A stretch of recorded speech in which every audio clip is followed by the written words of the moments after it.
Hi, I'm going to show you how to apply Peking Monster decals from TOTOMO. It comes in black and white color, and today I'm going to apply black color on this car. And first, make sure to clean the surface thoroughly so that there's no dust on the surface.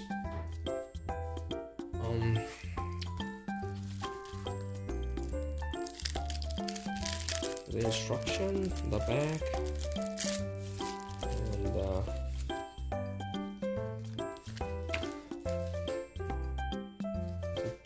decal, and you have to make sure to press it down so that the decal is transferred to the transfer sheet.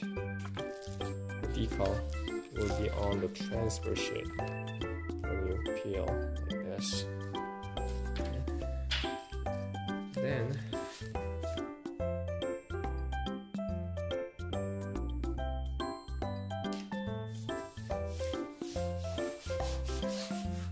press it down, then remove the transfer sheet.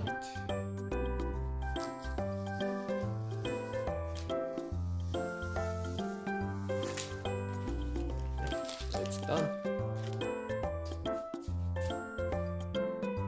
Very clean look.